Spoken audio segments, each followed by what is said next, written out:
ప్రకారం తీవ్రమైన చర్యలు తీసుకొనబడినవి.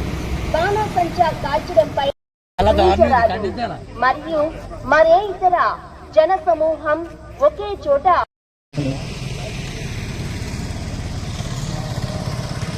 ఎలాంటి ప్రదర్శనలు కానీ, బైక్ ర్యాలీలు కానీ, లేకపోతే ఇంకా ఎలాంటి విజయోత్సవ ర్యాలీలు కానీ, బాణాసంచా కాల్చడం కానీ, లేదా ఎక్కువ మంది 5 కంటే ఎక్కువ మంది ఒక చోట గుమిగూడి అక్కడ ఒక అన్లాఫుల్ అసెంబ్లీగా తయారవడం కానీ ఇలాంటివన్నీ నిషేధం.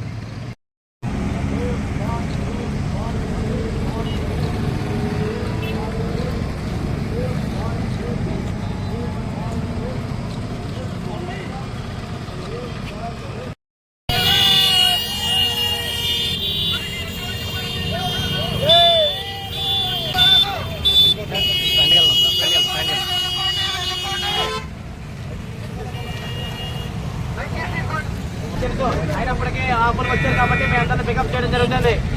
ఒక పని తీసుకెళ్ళా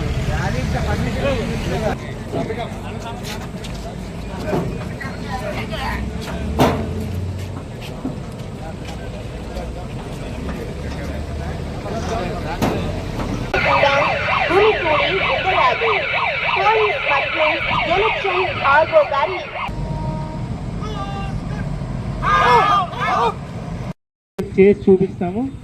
కాబట్టి అందరూ గుర్తుపెట్టుకోవాల్సింది ఏంటంటే 4వ తేదీ నాడు మనకి సాధారణ ఎన్నికలకు సంబంధించి కౌంటింగ్ ప్రక్రియ అనేది ఆ రోజు ప్రారంభమవుతుంది.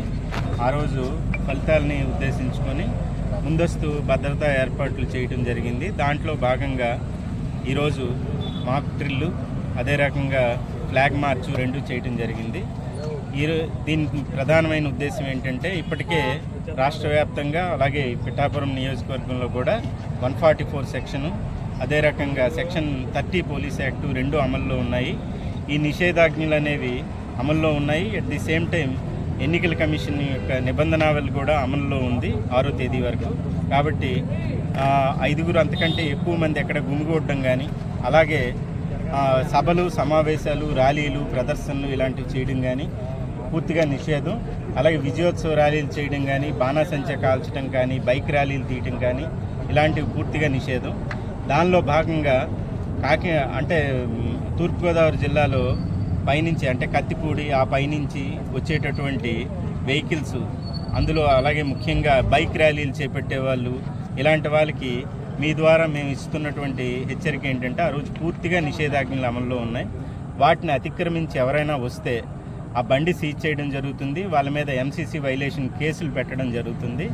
అలాగే ఇక్కడ శాంతి భద్రతలకు ఎవరైనా విఘాతం కలిగిస్తే వాళ్ళ మీద చాలా కఠినమైనటువంటి చర్యలు, చట్టపరమైనటువంటి చర్యలు తీసుకోవడం జరుగుతుంది. కాబట్టి దీంట్లో ఎలాంటి నిబంధనలు అతిక్రమించిన వాళ్ళని ఉపేక్షించేటటువంటి అవకాశం లేదు. దానిలో భాగంగా ఈరోజు ఇక్కడ మనం ఏం చేస్తున్నామంటే దీనికి సంబంధించి మాక్ డ్రిల్ అనేది మాబ్ డిస్పర్సల్ టీమ్స్, అలాగే ఏపీఎస్పీ, ఏఎన్ఎస్ పార్టీలు, అలాగే సివిల్ పోలీసు అందరూ కలిపి ఇక్కడ మాక్ డ్రిల్